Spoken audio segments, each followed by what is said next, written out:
hari ini.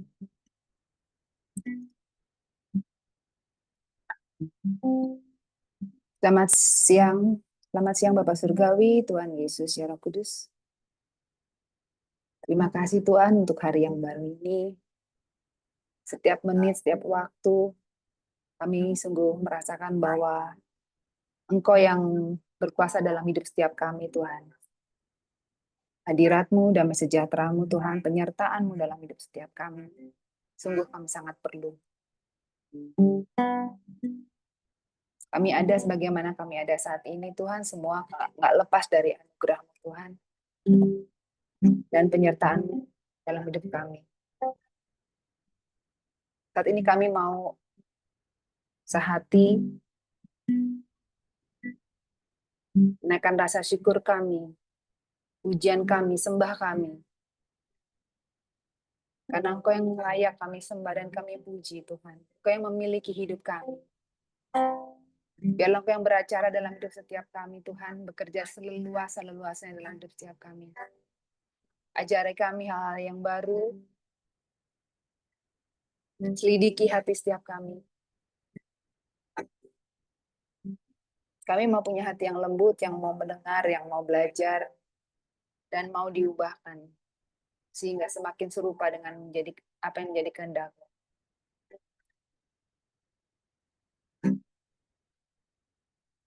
Setiap hal baik yang terjadi dalam hidup setiap kami adalah karena Engkau, Tuhan.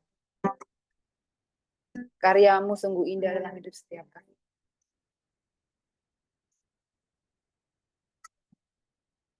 Kami bersyukur selalu. Kami rindu untuk mengenal-Mu lebih lagi dan lebih lagi, Tuhan. Mengerti kehendak-Mu, mengerti isi hati-Mu. Ini hubungan yang semakin dekat dengan Engkau, Tuhan. Sehingga kami mengerti dalam setiap saat nafas-Mu, Tuhan. Apa yang ada di hati-Mu, kami bisa mengerti, Tuhan. Haleluya, Yesus. Sembah Engkau. Ya.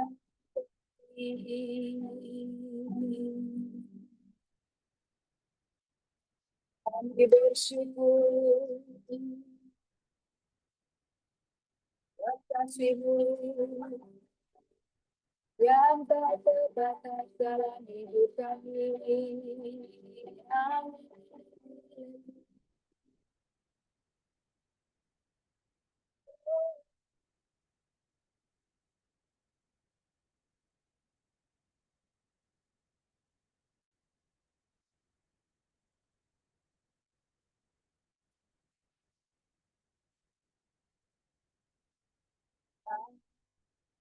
Bukan mataku dan lihat wajah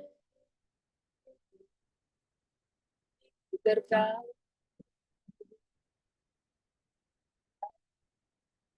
lihat hidupku dan karya tangan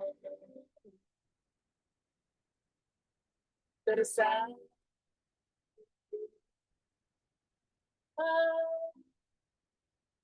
semua yang baik dalam hidupku. Itulah karya-Mu. Kesempatan yang baru dan ku ingin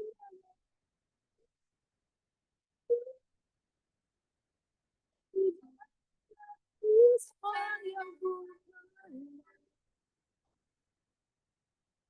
tiada kasih yang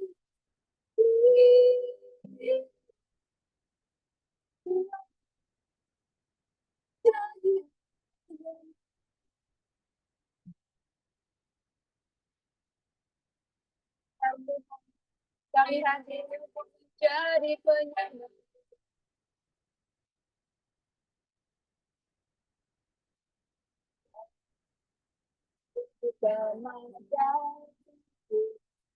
Dan lihat wajah terkait firman lihat hidupku dan karya tangan bersama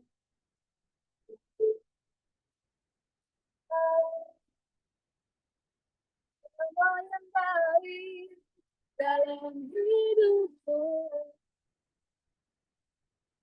Itulah karyamu. Tapi kesempatan yang baru dan ku ingin mengenalmu Tuhan, lebih dalam dari semua yang ku kenal. Tiada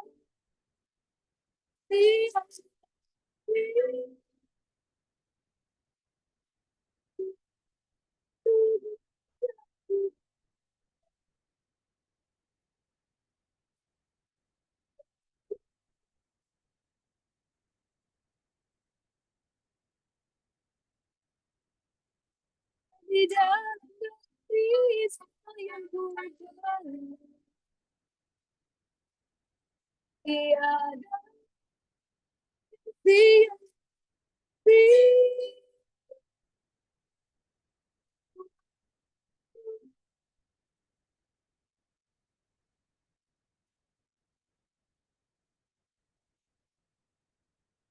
ingin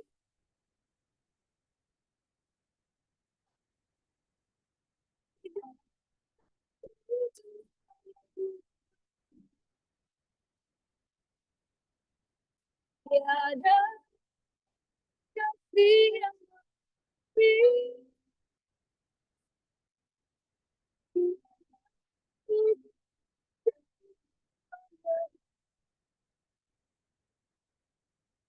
Tiada kasih yang lebih.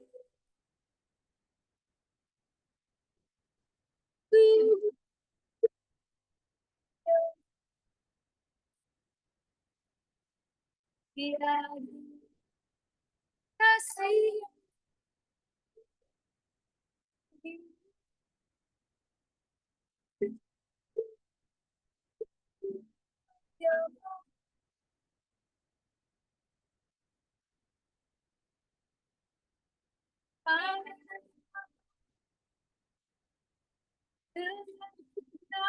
yang kami sembah. Karena kau besar, karena kau layak, bawa kami lebih dalam lagi, dalam hati, dan di dalam kasih-Mu. Oh, biar saat ini Tuhan, hari itu membersihkan setiap kami, setiap sel kami tanggalkan semua beban, semua pikiran apapun yang mengikat kami Tuhan. Biar kami saat ini benar-benar merdeka dan benar-benar siap diisi oleh kebenaran firman yang memerdekakan setiap kami. Morala bayasan, rala bayasan, dehekera, rabayara, lamo.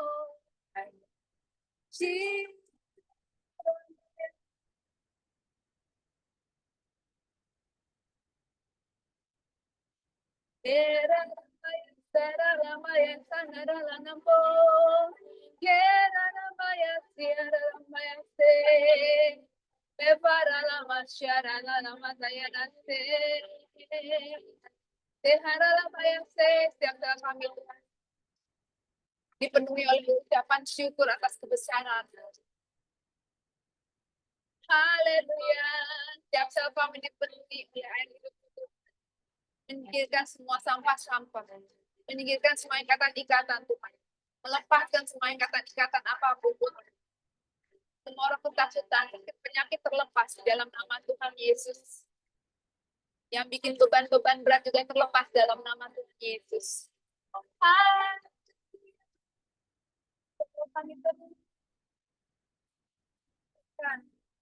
Kami mau tenggelam bersama-sama di dalam hadirat-Mu Tuhan. Disitulah tempat kami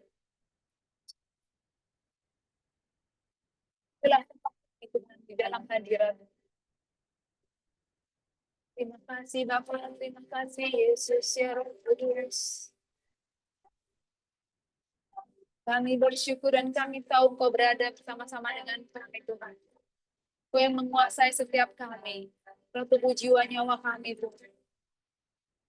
Haleluya.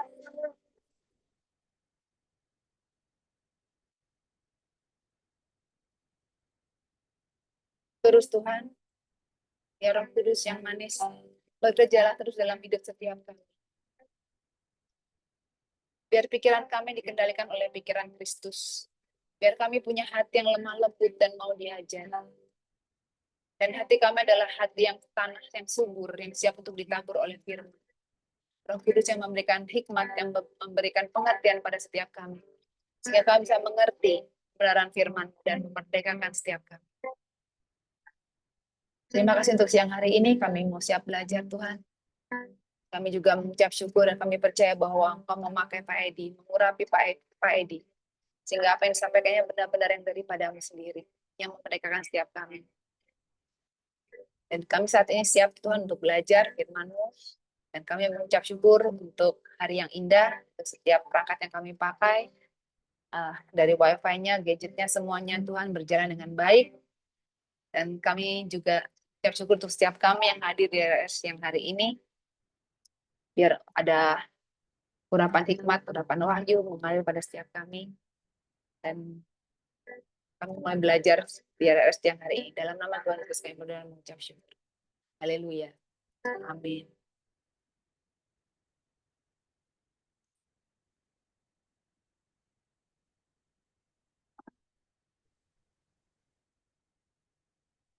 Ya, shalom semuanya. Puji Tuhan. Terima kasih Febe. Febe ini luar biasa. Bingung mau cari lagunya tuh apa, karena tema hari ini tuh tema yang sebenarnya lucu temanya ya. Mengapa Yudas bunuh diri? Nah, itu sebenarnya hal-hal yang apa ya, lucu ditemakan. Tapi disitulah saya selalu berdoa, kenapa sih? Ada hubungannya apa sih sebenarnya orang kok bisa bunuh diri? Beberapa kali ini saya eh, dipanggil beberapa gereja, memang tadi Bu Neng baru laris, bukan laris ya. Gereja baru membutuhkan tentang firman, tentang kejiwaan. Ya, saya ngisi tentang kejiwaan terus selama 3 bulan ini gereja-gereja membutuhkan sekali. Kenapa? Karena banyak anak-anak Tuhan, anak-anak Allah mengalami kecewa dengan Tuhan, mengalami permasalahan yang berat. Akhirnya banyak yang meninggalkan Tuhan. Saya pernah ngisi gereja di Magelang, gereja yang besar. Jemaatnya cukup banyak sekali. Tetapi di situ jemaatnya mengalami masalah-masalah yang berat. Sehingga mereka ada yang mau bunuh diri, ada yang depresi, ada yang stres berat, bahkan pendeta-pendeta muda banyak yang mengalami masalah tekanan hidup. Karena apa, saudara? Karena ada depresi di dalam hidupnya, walaupun dia pendeta. Tetapi itu tidak jaminan. Banyak sekali hamba-hamba Tuhan konseling dengan kita. Dia mengalami kecewa berat. Kenapa ya Pak Edi, doaku kok tidak terjawab sama Tuhan? Di situ. Banyak yang cara berpikirnya tuh salah. Sehingga mereka tuh mengalami depresi yang berat.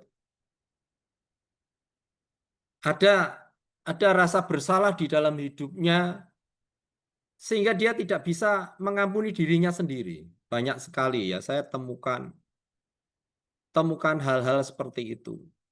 Nah, saya tadi ngelayani di LP Cebongan. Saya kaget. Saya kemarin 2 kali apa sekali itu saya nggak ngelayani di sana. Tadi saya ngelayani di sana membawakan firman tentang persekutuan. Saya kaget. Loh, kok jumlahnya tambah banyak sekarang? Saya pusing, Saudara. Biasanya ya, cebongan tuh paling di uni paling cuma 25 lah paling banyak. Lah kok tadi tuh hampir 40.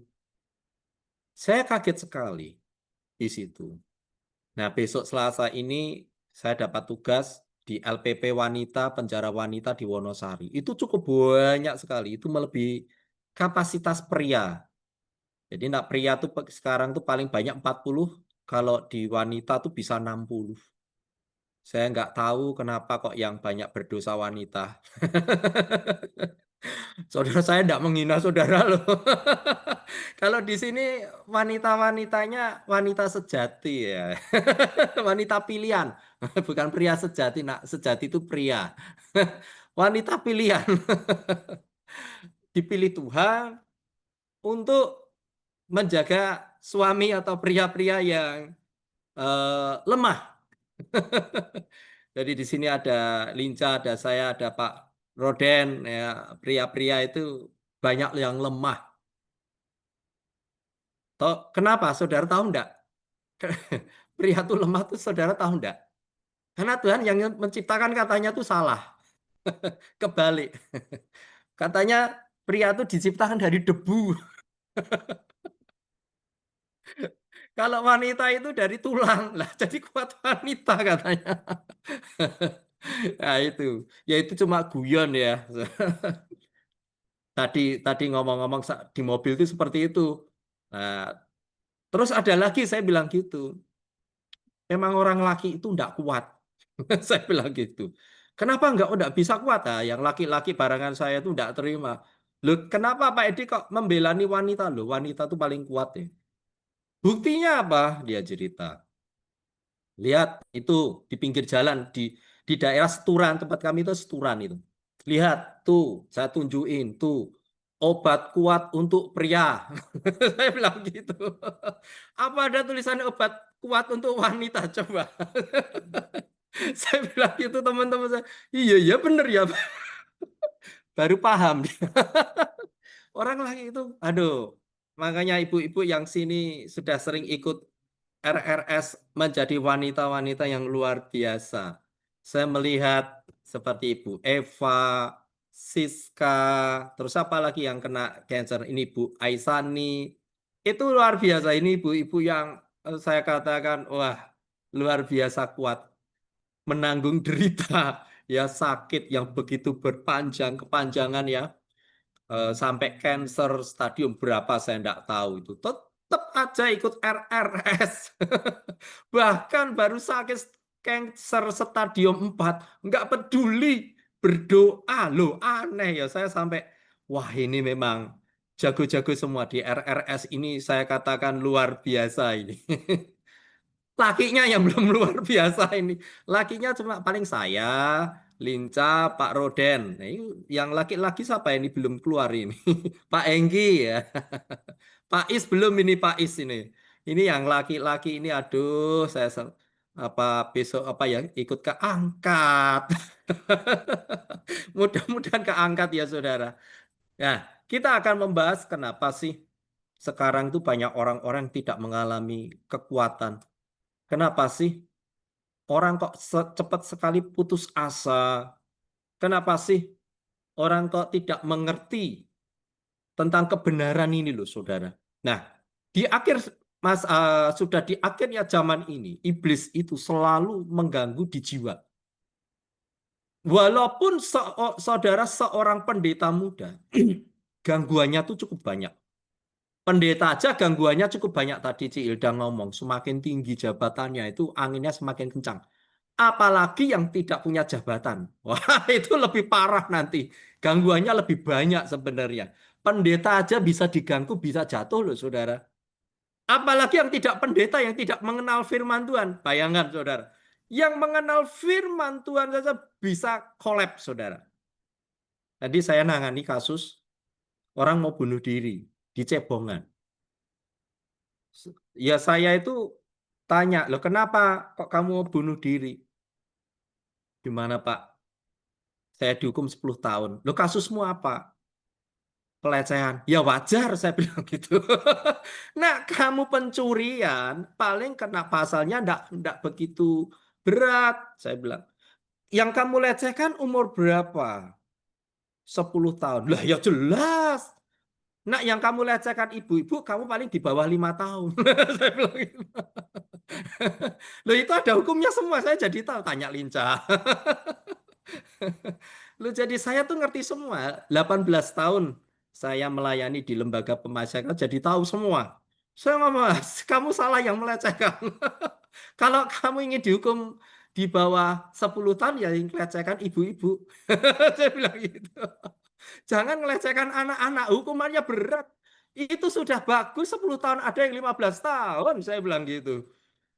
Ya, terus saya tanya lagi, kenapa sih kamu bisa pelecehan?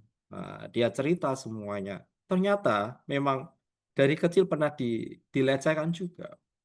Nah, jadi memang ada semacam luka dalam yang di dalam hati ini ya, saudara. Kalau belum diselesaikan, luka-luka yang di dalam hati ini akan sangat mengganggu saat-saat kita umur tuh dewasa, saudara. Ya, ini saya riset terus ya. Kenapa sih kok bisa orang jatuh bangun di dalam dosa seks?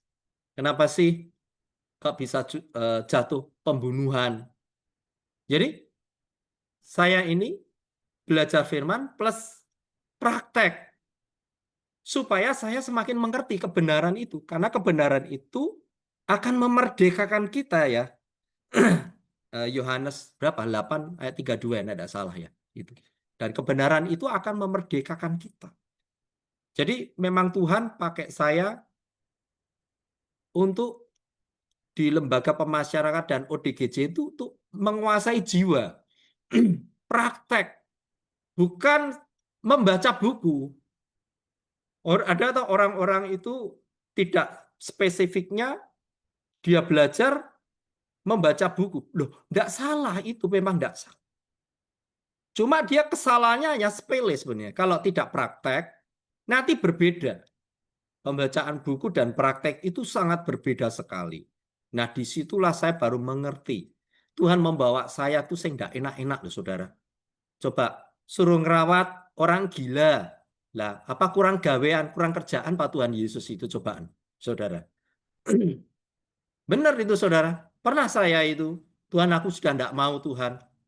Ngurusin orang gila, ngurusin orang waras saja, bingung aku. Saudara. Loh, banyak orang waras yang saya urusi itu banyak masalah. Aduh, apalagi pikir orang gila. Ternyata salah pikir saya selama ini. Lebih mudah, saudara, merawat orang, saudara. Orang gila ternyata, saudara. Ya ampun Tuhan. Ada-ada aja ya Tuhan itu ternyata benar loh, saudara. Coba aja, saudara. Ngerawat orang waras yang enggak gila. Luka hatilah, luka. Benci sama siapa? Andai kan benci sama Linca. Coba, saudara. Saudara apa tahu saya benci sama Linca? Kan enggak tahu. Benar enggak? Nah, ODGJ kan tahu, Pak Edi guyu dewe, tertawa sendiri. Nah, ini perlu dirawat. Nah, saudara benci dengan orang kepahitan apa saudara tahu kalau apa enggak diceritakan. Nah, di situ. Nah, disitulah awal mula Tuhan memberi hikmat kepada saya mengajar beberapa gereja ini hari-hari ini minta diajar tentang kejiwaan. Padahal mikir-mikir. Di Alkitab itu sebenarnya sudah ada tentang kejiwaan semua ini. Benar, saudara. Kalau saudara baca, disitulah saudara. Nah, tetapi banyak sekali orang-orang tidak mengerti di situ. Mengertinya cuma tentang iman. Benar enggak? Saudara, saya ceritain tentang iman, saudara pasti bosan. Saudara, saya ceritain tentang bersyukur, saudara pasti bosan. Benar enggak, saudara? Mengucap syukur saja cobaan. Sudah Pak Edi, saya sudah berdoa dan saya sudah mengucap syukur. Tetapi kok Toyota tetap kayak gini, imanku goyah. Loh, coba bayangkan, saudara. Orang-orang itu akan mengalami kebingungan hari-hari ini, saudara. Benar. Anak-anak Allah banyak yang jatuh bangun di dalam dosa, saudara. Penjara, saudara. Ini dalam seminggu ini ya, saya itu kan selalu cari grafiknya. Saya tanya sama sipirnya yang khusus untuk Kristen sama Katolik. Bukan yang Muslim ya, saudara. Kalau yang Muslim nggak usah dikatakan lah, saudara. Paling banyak. Nah, itu. Tapi yang Kristen sama Katolik ini, ngeri, saudara. Seminggu, seminggu paling sedikit. 10 orang masuk baru. Bayangkan, saudara. 10 orang masuk baru. Saya sampai pikiran gini, kira-kira kali 4 aja. 40 loh, saudara. Itu enggak selesai-selesai semua loh, saudara. Saya tanya dari gereja mana? Dari gereja yang besar-besar loh, saudara. Bayangkan. Kenapa kok mereka tidak bisa mengalami kemerdekaan rohani? Karena belum tentu gereja yang besar itu mengalami kuasa Tuhan. Semakin banyak jemaatnya, semakin tidak terkontrol, saudara. Jadi saudara jangan punya pikiran, nak wes pendetanya hebat, jemaatnya hebat. No. Banyak sekali yang konseling datang ke rumah saya, itu banyak sekali. Saya sampai sebenarnya capek saya itu. Capeknya minta ampun. Kadang saya, teman saya suruh ganti. Kamu datang ke rumahku ya, tolongi bantuin aku, capek banget. Konseling. Dan orang nak konseling itu kan enggak 1 jam. Enggak mau, saudara. Minim itu 3 jam, saudara. Nah, anak orang 3, saudara. Ya saya makannya kapan, saudara. Lo bener loh, sampai saya tuh lupa makan. Saking asiknya mengkonselingi seseorang, apalagi yang mau bunuh diri. Waduh, itu hal-hal yang sangat ngeri sekali. Kadang-kala kita sebagai hamba Tuhan, saudara kan nggak punya hikmat. Hikmat dari Roh Kudus. Saudara semakin membuat itu orang terpuruk. Benar, saudara. Benar loh, saudara. Oh, sudah berdoa saja, berserah sama Tuhan. Rata-rata seperti itu bukan jawaban. Itu bukan jawaban sebagai kita, sebagai hamba-hamba Tuhan. Wis yang penting berdoa wae, bersyukur. Itu bukan jawaban. Itu bukan solusi, saudara. Solusinya itu harus kita tangkap orang ini. Ya. Kita harus mengerti. Mereka itu butuh hanya dimengerti ini saja kok, saudara. Kalau saudara mau tahu. Coba sudah bundet, saudara, kepalanya sudah bundet. Aku bingung, Pak Edi, sudah tidak bisa apa-apa lagi. Sudah tidak bisa berdoa. Kemarin tuh ada, saudara, cowok. Dia bekas narkotika juga, saya tanya, kenal teman saya lincah apa enggak? Oh, enggak kenal ya. Karena lincah itu sudah orang baik jadi orang baik. Mana ini lincah kok hilang? Oh, masih. Nah, itu. Datang ke rumah, ya dia 5 kali masuk LP. Akhirnya dia bertobat terakhir kemarin, saya ngomong, kamu harus bertobat terakhir. Iya, Pak Edi. Nah, di situ dia bunek pikirannya. Saya datang ke Romo apa-apa itu loh, dia cerita, karena Katolik ya, saya enggak tahu. Enggak ada jawabannya, jawabannya hanya sederhana sekali, Pak Edi, bertobat dan cari Tuhan Yesus. Saya sudah bertobat dan cari Tuhan Yesus. Kenapa daging ini kok terus ngejar saya, Pak Edi? Coba Pak ya, sudah berdoa. Karena masalahnya belum terpecahkan. Jadi selalu mengejar-ngejar. Contohnya siapa, saudara? Yudas. Saudara mungkin sudah banyak mengerti tentang Yudas. Yudas itu murid Tuhan Yesus. Dia sering mencuri uangnya Tuhan Yesus. Jadi kolektor itu sering dicuri, sering dikorupsi sama Yudas. Dan Yudas sendiri itu menjual gurunya. Kenapa Yudas kok punya pikiran sampai ke sana menjual gurunya? Itu pikiran yang brilian. Saya katakan Yudas itu hebat, pinter.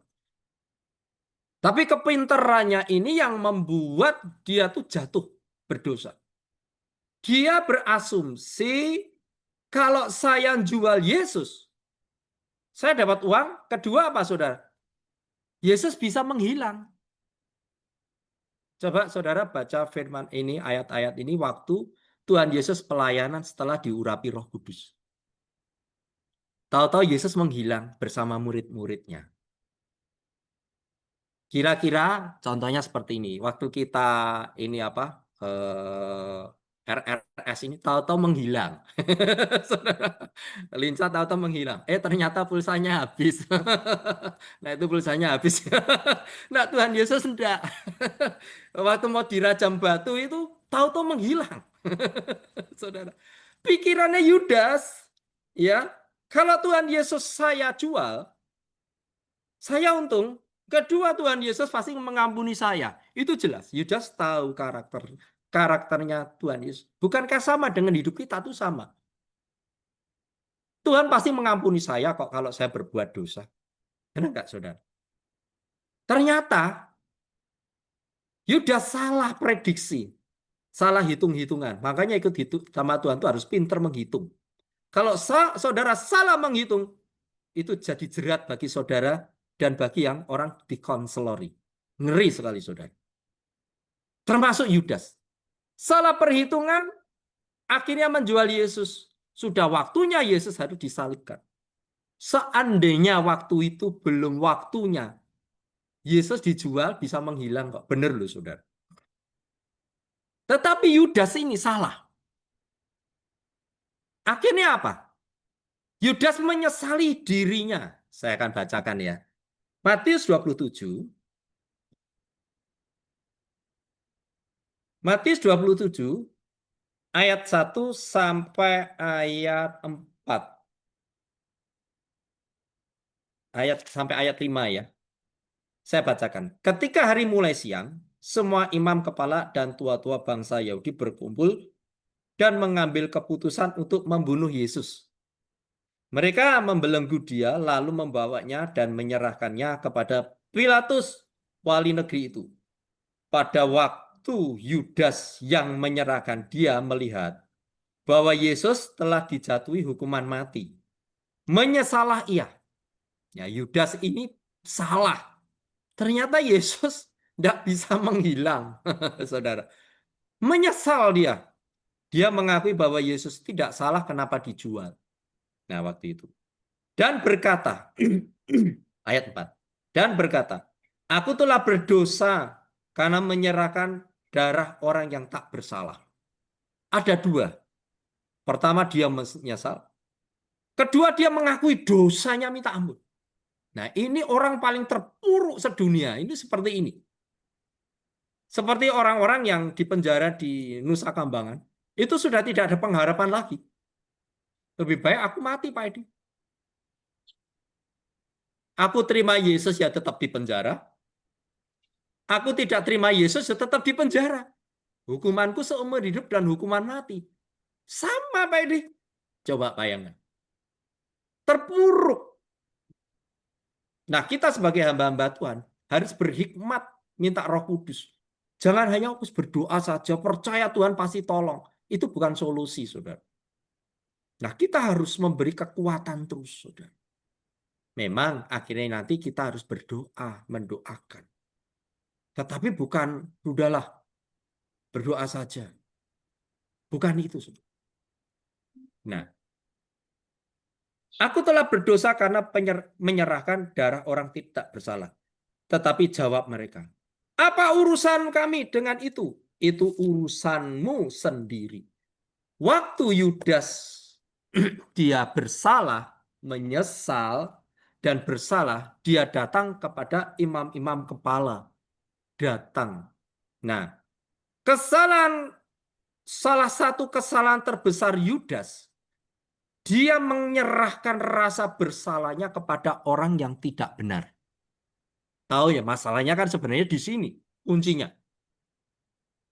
Dia menyerahkan masalahnya yang bersalah ini kepada orang yang tidak kompeten ceritanya, saudara.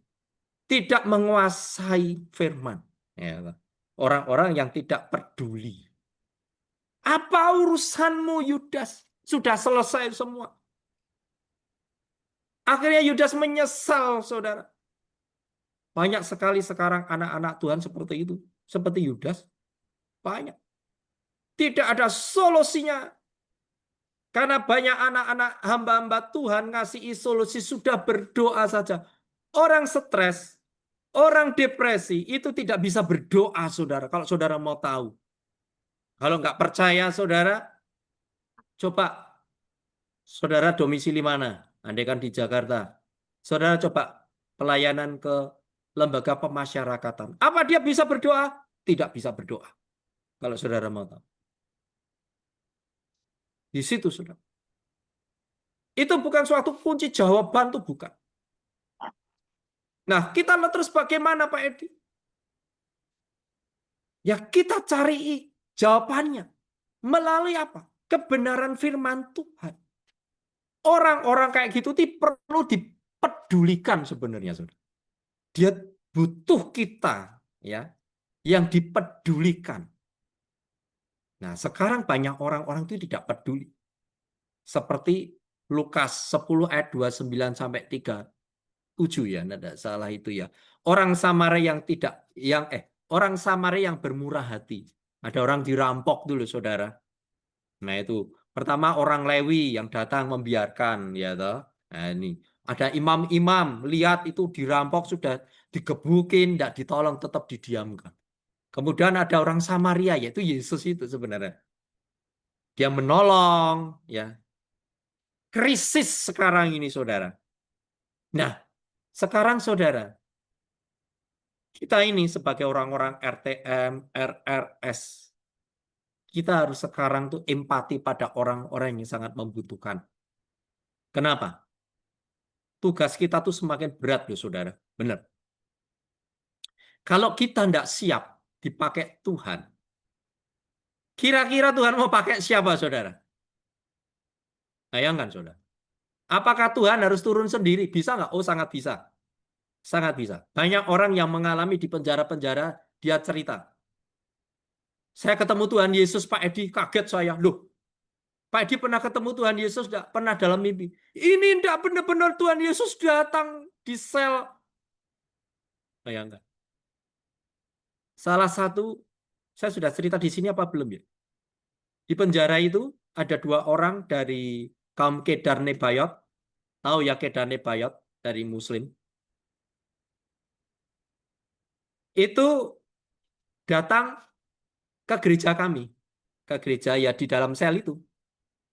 Ya saya tanya, loh agamamu apa? Gereja Bawang, dia cerita gitu. Oh gereja Bawang. Nah, saya tahu gereja Bawang itu apa, saudara. Nah itu. Loh, kamu nggak dimarahin nanti sama sipirnya? Sipirnya nggak tahu Pak Edi.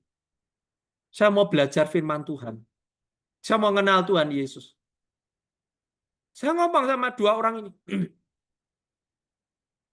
Kamu nak terima Yesus? Apakah kamu mau memikul salib? Konsekuensinya tuh berat loh. Kalau di LP itu enggak main-main loh, saudara. Termasuk saya ini bertanggung jawab nanti loh, saudara. Ngeri loh, saudara. Saya baru ngomong gitu. Dia mendengarkan kita, nyampaikan firman. Dia senang sekali, sukacita. Saya bimbing, terima Yesus. Tuhan Yesus, aku mengakui Engkau sebagai Tuhan dan Juru Selamatku. Saya ngomong sama dia, ngikut Yesus itu enggak gampang. Enggak gampang. Kalau gampang, hadiahnya cuma ember sama payung, saya bilang gitu sama dia. Sangkal diri pikul salib loh, saya bilang gitu. Enggak apa-apa Pak Edi. Benar? Benar. Besoknya saya datang lagi, saudara. Tiap hari Rebu. Bonyok semua wajahnya, saudara, 2 orang. Saya kaget. Kenapa wajahmu biru-biru itu, matanya tuh sampai kayak ada darahnya tuh loh, saudara. Putih-putihnya itu. Saya tanya, sama nangis dia. Kenapa? Diapain? Siapa yang mukulin kamu? Bilang sama saya. Saudara, sak jagoan. Padahal saya takut. Itu. Saya tak. Kemarin setelah saya ikut Pak, hari Rebo itu ada orang yang cerita sama teman-teman, saya masuk kapel. Saya diinterogasi sama teman-teman semua yang agamanya itu, Pak. Terus, ya terus terang, terus saya juga ngomong, wong mereka ya enggak salah, mereka baik pengajarannya. Tahu-tahu saya dipukuli Pak Edi, gebukin enggak karuan saya Pak Edi. Ya sampai kayak gini Pak Edi. Terus sipirnya gimana? Sipirnya enggak mau tahu. Bayangkan, saudara. Ngeri ya saudara. Saya tanya lagi sama dia, dua orang ini. Apakah engkau tetap mau terima Yesus? Dia nangis. Sebenarnya saya enggak kuat Pak Edi. Ya benar, digebukin saudara. Ya jelas enggak kuat ya. Saya ngomong sama dia, percaya sama Tuhan. Engkau pasti dikuatkan sama Tuhan. Apakah kamu digebukin mati? Saya bilang gitu. Saudara. Kalau engkau mati di penjara, engkau mati martir. Saya bilang gitu. Engkau langsung naik surga, duduk di sebelah kanan Allah Bapa. Saya bilang gitu. Ada hadiahnya yang luar biasa. Yaitu saudara. Nah pertanyaannya saudara, kita ini yang gampang menerima Yesus, apa yang sudah kita berikan pada Tuhan itu loh saudara. Kadangkala kita berpikir ya Tuhan ini banyak orang yang mengalami masalah berat. Nah di situ saudara. Kita mau banyak belajar di tempat ini di RRS. Supaya kita tuh sadar. Supaya kita mengerti. Mengikut Yesus. Melayani Yesus itu dengan sungguh-sungguh. Mencintai dengan sungguh-sungguh. Banyak orang yang mengalami masalah yang berat saudara. Benar. Banyak sekali saudara. Mengalami saudara. Saya tanya. Kenapa kamu membunuh? Karena emosi Pak Edi. Saudara, istrinya sendiri dibunuh. Ini kena 18 tahun itu di Cebongan. Saya tanya, kok bisa mbok bunuh itu piye? Karena cemburu. Mencemburu kok bisa bunuh loh saudara. Aneh ya saudara, dipikir-pikir ya saudara. Wah main keyboardnya ciamik saudara. Main musiknya dia tuh di gereja khusus untuk pemain musik loh saudara. Wah keren sekali. Musiknya bagus, pinter sekali main keyboard saudara. Benar saudara. Aduh aku sampai mikir. Mas. Ngeri ya. Belum tentu loh saudara. Melayani Tuhan. Kalau ini di dalam hidup kita ini belum dipulihkan. Saudara sangat berbahaya sekali. Benar. Dan jika kita belum dipulihkan. Saudara, saat saudara menerima pasien berkonsultasi dengan saudara. Jangan-jangan saudara malah membunuh. Bisa loh. Oh sangat bisa. Banyak. Saya disuruh ini Pak Edi. Apa cuma berdoa, puasa. Saya sudah lakukan. Semua tidak ada hasilnya. Bayangkan saudara. Saya mau ngomong apa? Sudah semua dikasihkan sama hamba Tuhan. Saya suruh ngomong apa? Untung loh saudara. Saya tuh belajar tentang kejiwaan. Di jiwa tuh pikiran, perasaan, kehendak. Nah, dimainkan tuh di sini ini. Di jiwa inilah kemenangan saudara. Hai kenapa gundah gulana hai jiwaku. Saudara, saya nggak tahu keberadaan saudara juga hari ini. Jiwa saudara, bagaimana sekarang? Mungkin saudara masih mengalami masalah yang trauma masa lalu, inner child bareng. Saya pernah bahas juga ya inner child di sini ya. Itu sangat membantu sekali. Karena sekarang baru gereja-gereja cari orang-orang yang bisa menjelaskan tentang kejiwaan yang sesungguhnya. Saudara, supaya apa? Ada kelegaan di dalam hidupnya. Di situ. Coba sudah bisa berbahasa roh. Beliau tetap mengalami masalah yang berat. Nah, di situ, saudara. Nah, di mana itu letaknya sebenarnya di jiwa? Jiwanya masih menguasai roh. Walaupun bisa berbahasa roh, belum tentu rohnya bisa menguasai jiwa. Nah, disinilah, saudara. Ini kuncinya, saudara. Sebenarnya sudah seringkali dibahas di RRS di sini. Cuma kita selalu mengulang-ulang, saudara, supaya itu saudara mengerti. Yang pertama, supaya jiwa itu tidak tertekan itu bagaimana sih sebenarnya? Pengenalan akan Tuhannya itu kurang. Satu pertama. Kenapa sih jiwa kok bisa tertekan? Pengenalan Tuhannya tuh kurang. Yohanes 8 ayat 32, dan kamu akan mengetahui kebenaran. Dan kebenaran itu akan memerdekakan. Memerdekakan di mana? Di jiwa. Jiwamu akan menerima kemerdekaan. Bangsa Indonesia sudah merdeka, tapi banyak orang yang terbelenggu belum merdeka. Itu di mana? Di jiwa, bukan di roh, saudara. Kadang-kadang kita keliru, saudara. Roh itu nurut.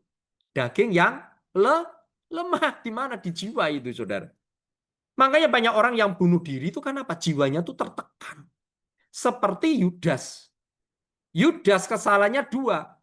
Sudah tertekan, dia datang kepada imam-imam yang salah, tidak dibantu solusinya. Apa urusanmu? Siapa lagi saudara di Alkitab? Ayub. 4 temannya juga sama. Padahal satu gereja ceritanya. Saudara. Tapi 4 temannya ini menghakimi Ayub. Mungkin itu karena dosamu Ayub. Sehingga Tuhan menghukum engkau. Ayub percaya. Loh saudara, ini sangat ngeri sekali. Disitulah saudara. Jadi ayo kita mulai hari ini. Yang pertama, supaya tidak tertekan jiwa.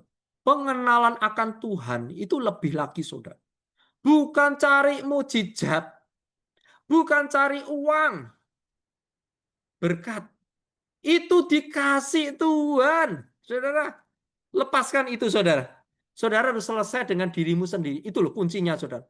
Pak Edi, kan aku bukan hamba Tuhan. Loh, bukan hamba Tuhan dan hamba Tuhan sama. Hamba Tuhan kalau belum selesai dengan dirinya sendiri ya tetap motor duitan. Maaf kata saudara. Saya tadi cerita-cerita makanya kalau RRS ini selalu dibuka jam 2 atau jam berapa sama si Hilda itu. Jam 2 kisuan ya kepagian 2:30. Jadi kita bisa ngobrol-ngobrol cukup banyak. Karena banyak orang-orang yang mengalami trauma tuh ya. Jadi kita bisa nyambung di situ nanti tinggal nerangkan. Lebih cepat ketimbang nanti saudara dikasih waktu sama Cilda 15 menit. Wah, konsultasinya lama nih setengah mati. Gak tahu jam. Saudara, gak tahu waktu, yang lain enggak dikasih waktu kesempatan. Ya kan kasihan juga tuh saudara. Makanya kita selalu kasih spelling waktu. Ayo kita lebih lagi yuk. Datang secepat mungkin jam 2:30 supaya ada di situ bisa ngobrol-ngobrol banyak. Nah, nanti kita akan terangkan di situ. Itu sangat membantu sekali, saudara. Nah, di situ. Jadi, saudara, kita harus lepas, selesai dengan diri kita sendiri. Kalau tidak, itu jiwa masih menguasai. Nah, ciri-cirinya gampang kok. Kalau kita belum selesai dengan dirinya sendiri, rasa khawatir dan ketakutan itu selalu ada. Itu pasti. Selalu mengejar, menghantui saudara setiap hari. Itu pasti. Kenapa ya seprono seprene saya ikut Tuhan kok hidupku ya susah. Berarti pengenalan akan Tuhannya itu salah. Tuhan itu tidak pernah bohong dengan janji-janjinya. Matius 11 ayat 28, marilah semua yang letih lesu dan berbeban berat. Aku akan memberi kelegaan bagimu. Pikulah kuk yang kupasang, dan bebanku itu ringan. Artinya apa? Datang kepada Tuhan, saudara tuh bebanmu itu diangkat Tuhan, jadi ringan, diganti bebannya Tuhan, diberi kemudahan. Jadi beri kemudahan tuh gini, saudara biasanya cari uang dari pagi sampai malam, kan seperti kutuk gitu, capek semua tubuhnya, bener enggak? Enggak ada waktu lagi untuk Tuhan. Itu diperingan sama Tuhan kalau saudara tahu kebenaran.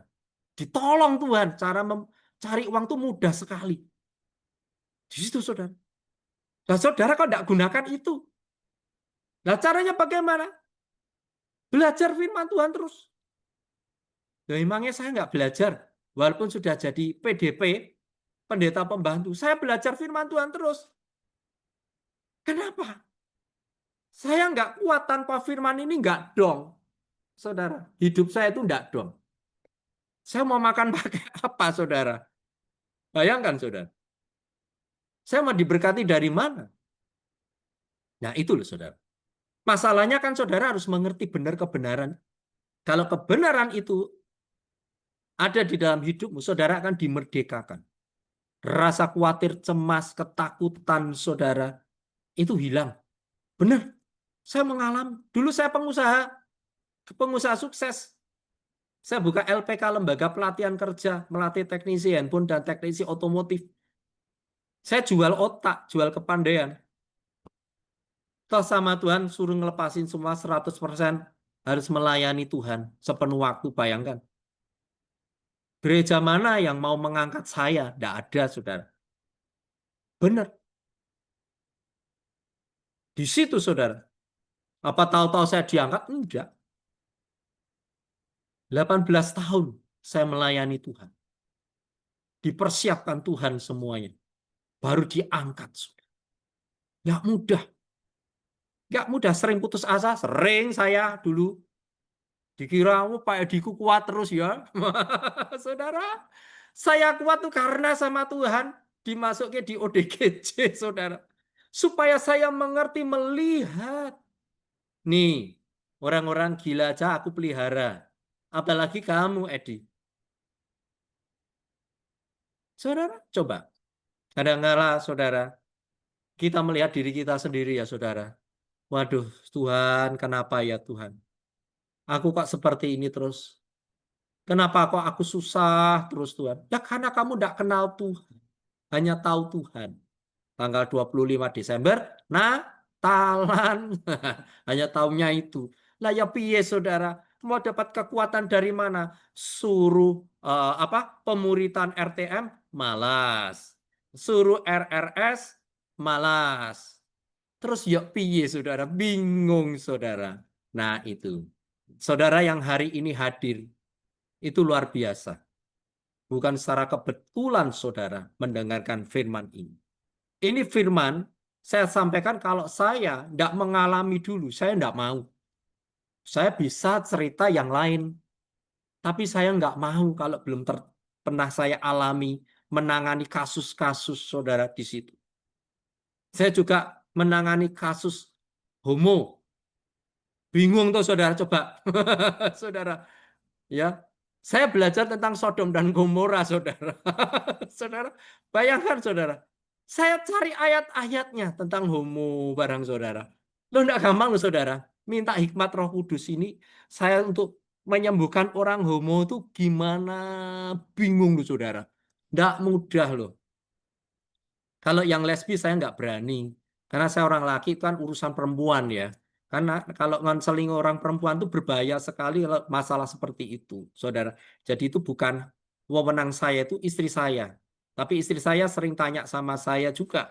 Saya ngomongi dia juga. Cara mengajari. Karena laki dan perempuan itu sama sebenarnya di jiwa semua. Nah di situ saudara. Jadi saudara, inilah saudara, nih waktunya kita itu harus diperdalam terus firman Tuhan setiap hari. Supaya apa? Jiwa kita itu tidak tertekan. Jangan-jangan saudara di sini ada jiwanya yang tertekan. Sudah ikut RRS tahunan. Jiwanya tertekan. Aduh, ya. Aduh ini salah yang ikut RRS ini. Saudara. Ya, Pak Edi. Saya ikut RRS. Tapi tak tinggal tidur. Oh ya, wis bener. Saudara. Nah, di situ saudara. Ya. Jadi ayo saudara. Itu yang pertama tadi ya. Jadi pengenalan akan Tuhannya lebih lagi kita tingkatkan. Sebenarnya hal-hal yang mudah sekali. Yang kedua, saudara harus berbuah. Kalau saudara tidak berbuah, rohmu akan kerdil. Saudara tidak akan punya semangat lagi untuk pelayanan. Karena buah itu yang bisa menikmati orang-orang lain, bukan saudara loh saudara. Orang lain akan menikmati, wah buahnya lincah, manis ini, enak banget. Jadi orang tertarik dengan lincah. Lincah kamu ngisi besok renungan di komsel saya ya. Nah, Bu Neng, wah buahnya manis. Besok ngisi di gereja kami ya. Harus berbuah. Kenapa harus berbuah? Buah itu saudara menunjukkan bahwa saudara itu benar-benar ada peningkatan kerohanianmu. Jadi saudara kalau belum berbuah hari ini, jangan-jangan saudara salah loh. Seperti di dalam Markus 11 ayat 12 sampai 14. Dia ngomong apa saudara? Yesus waktu itu lapar. Pohon ara. Pohon ara. Bayangkan saudara. Saya kalau sudah ngomong judulnya ini kan medeni ya saudara. Ngeri ya. Yesus mengutuk pohon ara. Saya bacakan ya. Ayat 12. Keesokan harinya sesudah Yesus dan ke-12 muridnya meninggalkan Betania, Yesus merasa lapar. Dan dari jauh, ia melihat pohon ara sudah berdaun. Ia mendekatinya untuk melihat kalau ia mendapatkan apa-apa pada pohon itu. Tetapi waktu ia tiba di situ, ia, Yesus, tidak mendapatkan apa-apa selain daun-daunnya saja. Ya. Sebab memang bukan musim buah ara. Maka kata Yesus kepada pohon itu, jangan lagi seorang pun makan buahmu selama-lamanya. Bayangkan saudara di situ. Dan murid-muridnya pun mendengarnya.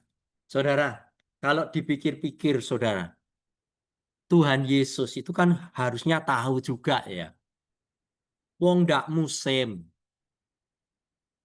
Kenapa sih nggak musim kok ya dicari-cari kesalahannya? Saudara, kadang-kala kita punya pikiran seperti itu. Tuhan Yesus itu cari-cari kesalahan kita. Ya sebenarnya itu memang harus dicari kesalahannya. Benar enggak? Ini belum musim buah ara. Tetapi Yesus mencari buah. Coba bayangkan. Ya tidak berbuah. Benar enggak saudara? Saudara. Maksudnya di ayat ini itu bukan kayak gitu saudara. Jadi kita sebagai anak-anak Tuhan harus berbuah, tidak mengenal musim. Benar nggak saudara? Disitulah supaya kita itu mengerti. Jangan menunggu musim baru berbuah. Dikutuk nanti sama Tuhan loh. Jadi berbuah itu tidak mengenal musim. Saudara harus tahu ya. Kayak kayak buah sekarang itu orang-orang tuh udah pandai. Durian biasanya berbuah itu di bulan September, Oktober, November, Desember. Pakai musim hujan. Itu biasanya durian itu berbuah. Sekarang nggak usah nggak pakai Januari, Februari, Maret, April, Mei, segala bulan itu berbuah terus durian. Saudara, jadi tidak mengenal musim. Itu nubuatan loh saudara, itu terjadi loh saudara. Artinya apa? Tuhan Yesus itu memberi pengertian pada hidup kita ini loh. Supaya saudara dan saya berbuah tidak mengenal musim. Ya, dong enggak maksudnya saudara. Saudara supaya ngerti saudara harus berbuah di situ. Supaya apa? Jiwamu tuh merasa aduh senang kalau saudara berbuah. Wah ternyata buahku bisa diicipi beberapa orang ya. Mengalami kuasa Tuhan. Saudara kalau tidak gimana sebagai anak-anak Tuhan. Katanya anak Tuhan. Kok tidak ada kuasanya? Lah kan lucu. Ya seperti orang dunia. 1 Yohanes saudara, Yohanes 1. Jika engkau anak Allah, kau diberi kuasa menjadi anak-anak Allah. Saudara ada kuasa dan otoritas. Nah di situ saudara. Jangan-jangan saudara itu apa ya? Cepat lemah ya saudara. Saudara kalau nggak ada kuasanya saudara. Saudara tuh cepat sakit-sakitan. Benar. Dulu saya sering itu sakit-sakitan. Sering kerian itu. Kerian kalau di Jakarta ada enggak ya? Kerian. Kalau di Jawa namanya keroan. Kerian. Kerian itu apa ya? Ya punggungnya dikerik-kerik itu loh saudara.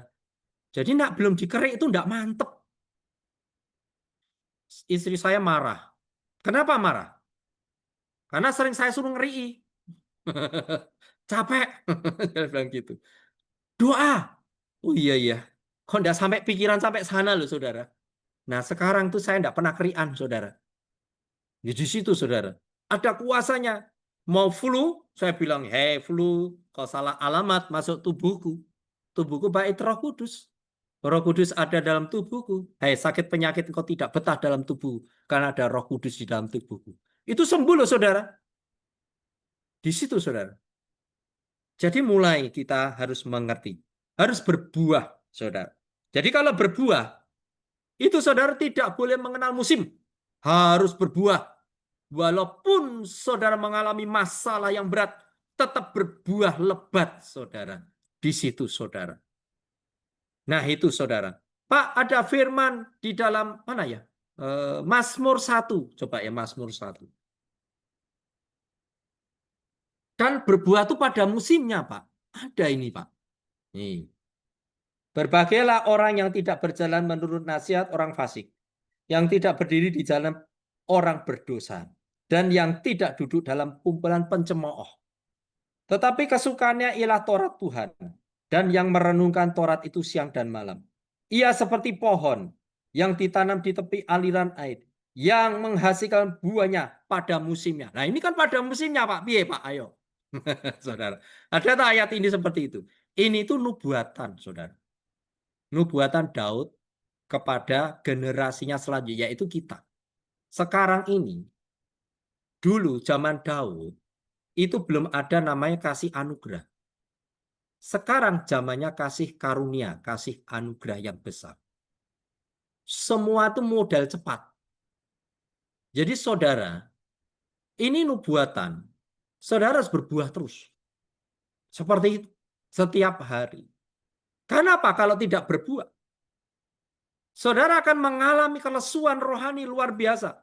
Hari-hari ini banyak orang yang lesu rohaninya. Pindah ke rohana, saudara. Buat apa? Plesir, pergi-pergi, saudara. Loh, pergi-pergi itu enggak salah sih. Enggak salah. Di situ, saudara. Meninggalkan pelayanan. Saudara, seperti itu. Sekarang banyak hamba Tuhan juga pergi-pergi, Diong. Saudara, selfie-selfie, saudara. Sama anak istrinya seneng-seneng. Wow, saudara seneng-seneng, saudara cekrek. Padahal saudara kalau tahu Alkitab, saudara. Seorang gembala itu nggak boleh pergi-pergi loh, saudara. Menurut Alkitab, kita akan kembali ke back to Bible. Di zaman Israel, seorang gembala itu selalu menjaga dombanya. Di depan pintu kandang dombanya, itu pintunya itu gembalanya. Zaman dulu seperti itu. Nah, gembalanya kalau pergi, dombanya akan kemana, saudara? Akan dimakan, akan dicuri oleh iblis, serigala. Loh, sekarang saya lihat, gila itu. Ya ampun. Saudara, ngeri ya sekarang tuh hedon tuh kuat sekali ya saudara. Ngeri sekali. Ya biar toh Pak Edi kok menghakimi dulu. Saya itu bukan menghakimi. Itu bukan penghakim. Penghakiman tuh gini ya saudara. Di bawah pengadilan, itu yang namanya menghakimi. Saya hakimi kamu. Nah itu saudara. Disitulah saudara kalau saudara mau tahu. Itu yang namanya penghakiman. Karena penghakiman itu akan dihakimi juga saudara. Saya punya murid. Dihakimi sama keluarganya. Dia masuk ke DC Bongan ya karena ngambil uang. Karena dia tuh sebenarnya dapat warisan. Nggak dibagi. Ya nggak salah toh anak dia ngambil, saudara. Tapi ngambilnya salah. Ngerampok. Saudara. Malam-malam rumahnya dijugil, saudara. Itu rumahnya mamanya sendiri, saudara. Dijugil dia. Sama dia. Berangkasnya dijugil, diambil. Cuma berapa tuh ya? Sekitar nggak sampai 100 juta loh. Sama mamanya, sama adiknya, trauma adiknya. Dimasukkan penjara. Dilaporin perampokan. Masuklah penjara. Saudara, di sidang-sidang, dihakimi sama adiknya. Bayang, masuklah penjara. 3 tahun. Saudara. Nggak lama kemudian, adiknya masuk penjara loh, saudara. Nah itu loh, saudara. Itu yang namanya penghakiman itu seperti itu, saudara. Jadi saudara harus ngerti kebenaran firman Tuhan. Karena firman itu yang akan memerdekakan. Nah, disinilah saudara harus berbuah. Saudara harus berbuah. Pak, masalahnya buahku sekarang tuh masih kecut. Enggak apa-apa. Berbuah dulu. Pertama kecut, ya enggak apa-apa. Nanti lama-lama kan bisa, saudara. Di situ, saudara. Yang ketiga, supaya jiwamu tidak tertekan, saudara harus banyak melayani jiwa-jiwa juga. Saudara kalau tidak pernah melayani jiwa-jiwa, saudara tidak ngerti. Saudara tidak ngerti di sekitar saudara tuh ada apa sih sebenarnya. Mungkin saudara hanya di dalam terus, intern terus. Saudara tidak melihat. Saya biasanya kalau melayani orang, tidak terpecahkan ya. Mesti datang terus, mengeluh terus. Biasanya saya bawa ke ODGJ. Pasti saya bawa ikut pelayanan saya. Yuk, bantuin saya yuk. Kemana Pak Edi? Pelayanan sebentar aja. Oh ya, saya ajak ke ODGJ. Mereka sampai nangis loh, banyak yang menangis. Bertobat. Kelihatan cuma sepele ya, saudara. Melayani hal seperti itu. Saya ajak ke ODGJ. Pak, aku takut enggak. Ini ODGJ ya sudah jinak-jinak. Saya bilang gitu. Saya liatin ODGJ yang masih di shelter telanjang itu. Baik laki maupun perempuan. Supaya dia mengerti. Tuh lihat. Dia kenapa telanjang. Karena enggak mau pakai pakaian. Saya bilang itu. Karena jiwanya tergoncang. Kira-kira kamu tergoncang. Kamu bisa telanjang seperti itu. Saya takut-takutin, saudara. Ini dulunya seperti kamu ini. Nangis-nangis. Diberitahu firman tidak tahu, tidak ngerti-ngerti. Mulai sadar. Iya ya. Ada yang lebih parah daripada aku ya Pak Edi. Oh iya. Mulai sadar. Dia mulai merenung, saudara. Dia baru ngerti. Dia mulai kuat lagi. Mulai move on lagi, saudara. Di situ. Pelayanan itu penting sekali. Supaya saudara mengerti. Hari kayak gini saudara tidak melayani. Saudara akan mengalami kerugian. Saudara hanya tahu mengerti apa yang diberitakan Pak Edi, Bu Neng, Cilda, Febe, atau siapa. Hanya tahu kata Pak Edi, hanya tahu kata Bu Neng, hanya tahu kata-kata Hilda. Hanya tahu kata. Ayub juga pernah mengalami. Sekarang aku melihat sendiri dengan mataku, bukan apa kata orang lagi. Saudara. Jadi saudara harus merasakan. Supaya jiwamu mengalami apa saudara? Tidak mengalami tekanan. Saudara, di situ saudara. Mulai. Yang terakhir, bersekutu. Saudara di sini luar biasa ada persekutuan ya. Luar biasa hari ini tambah lagi 25 lumayan ya. Terus supaya bertambah semakin bertambah, ajak teman-teman saudara yang mengalami depresi, masalah yang tidak terselesaikan. Di sini kita akan kupas tuntas di situ.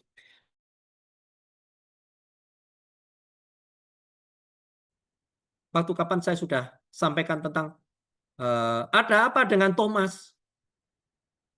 Thomas waktu itu tidak mau bersekutu lagi karena Tuhan Yesus. Dia kira Tuhan Yesus tidak bangkit. Ternyata Tuhan Yesus bangkit. Saat itu Thomas tidak mau berkumpul dengan sahabat-sahabatnya. Sehingga waktu Tuhan Yesus datang kepada sahabat-sahabat Thomas dalam persekutuan. Karena dia ketakutan waktu itu. Pintu ditutup, akhirnya Tuhan Yesus datang. Damai sukacita aku berikan padamu. Terus dihembusi Roh Kudus. Saudara, saat saudara bersekutu di sini, Tuhan Yesus sedang menghembusi Roh Kudus pada saudara. Supaya apa? Jiwamu sehat, rohmu menyala-nyala. Tetapi Thomas meninggalkan persekutuan bersama Tuhan, saudara. Sehingga apa? Dia tidak mendapat kekuatan. Akhirnya apa? Begitu Thomas meninggalkan persekutuan, murid-muridnya yang lain bilang, aku ketemu Yesus. Thomas tidak percaya. Sebelum mencucukkan jariku ke lubang paku atau perutnya, aku tidak percaya. Karena apa? Thomas tidak diembusi Roh Kudus. Begitu juga saudara dan saya. Kalau tidak pernah ikut persekutuan seperti ini, mana tahu saudara kebenaran. Coba saudara yang di sini apinya sudah besar. Api itu bara api sudah besar, coba diambil satu terus dipindah yang jauh. Nyala nggak yang diambil satu? Nyala. Lama-lama redup, redup, redup, redup, redup, habis. Begitu juga saudara dan saya. Saat saudara bersatu seperti ini, apinya tuh menyala-nyala, semakin saudara pengertian firman Tuhan semakin luar biasa. Tapi kalau saudara menyendiri, the long rangers, just saudara, saudara nggak kuat. Di situ saudara. Jadi siang ini, ini sore yang sangat melelahkan.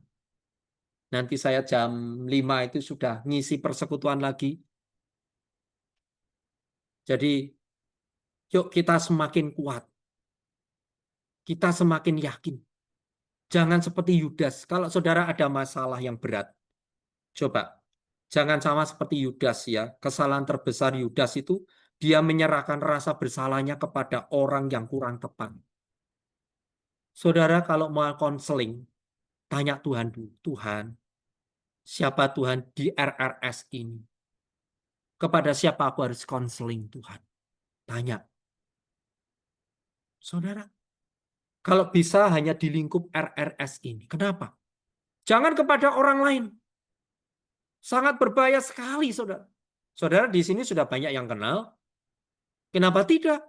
Ada Bu Ilda, ada Bu Neng, ada Febe, ada saya, ada Bu eh, Tanti. Banyak di sini. Saudara, jangan malu. Saudara rugi kalau saudara malu. Pak, boleh enggak saya telepon, Pak? Boleh, tapi jangan malam-malam. Sudah tidur di telepon. Besok aja. Sudah jam 11 di telepon tuh saudara. Bayangkan ya. HP saya tuh ya kadang enggak saya matiin, kadang saya matiin. Tahu-tahu ada telepon suruh ngusir setan. Bayangkan saudara. Aduh saudara. Setan suruh ngusir saudara. Saya jadi bingung. Lah kamu tuh kan anak Tuhan, masa enggak bisa ngusir setan? Saya bilang gitu. Caranya gimana Pak Edi? Ambo, saya bilang gitu. Saya jadi bingung saudara. Wah anak Tuhan Raisa ngusir setan. Tengking aja dalam nama Yesus saya bilang gitu. Oh iya toh. Tapi ya memang ya. Orang kalau sudah ketakutan tuh lupa semua loh saudara. Coba saudara kalau tidak percaya saudara. Saudara pas kejepit saudara. Saudara aja gini aja. Saudara naik sepeda motor. Saudara nabrak orang. Enggak. Dalam nama Yesus kan enggak toh. Aduh, aduh, aduh. Baru Tuhan tolong. Terlambat. Bener nggak saudara? Kadang orang kan seperti itu lupa. Makanya apa-apa sekarang harus Tuhan. Tuhan tolong aku Tuhan. Seperti itu. Tuhan aku nggak mampu ya Tuhan.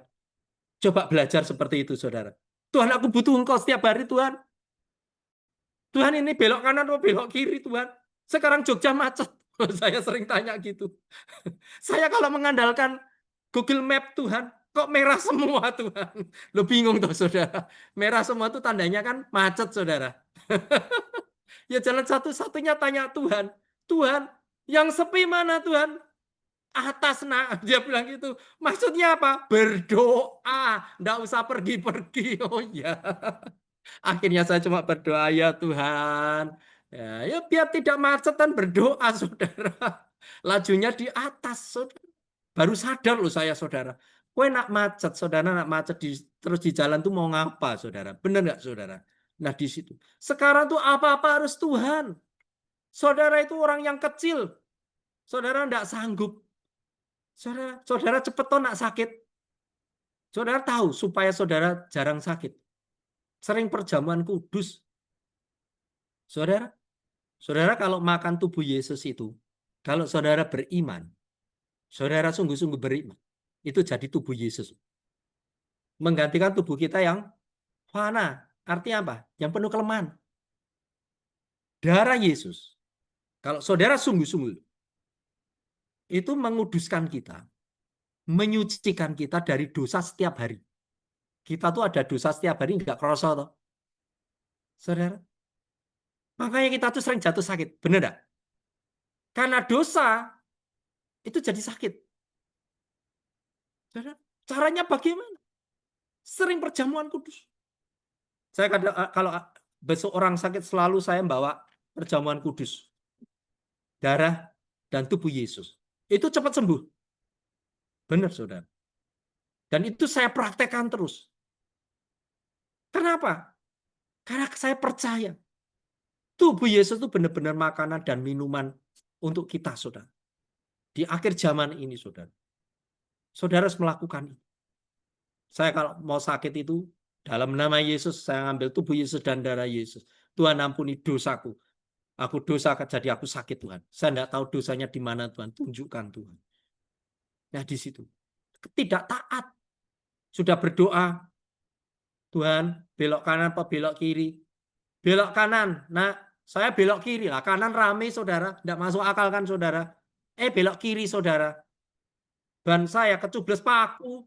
Saudara. Oh, ini dosa. Nuntun, saudara. Cari tukang tambal ban, nggak ada, saudara. Bayangkan. Jauh banget. 2 kilo loh, saudara, nuntun. Sepeda motor ya capek, pulang rumah, saudara. Capek sekali terus sakit, saudara. Sakit semua tubuhnya, saudara. Wah, daku kok sakit, kenapa ya Tuhan? Oh, enggak taat ini.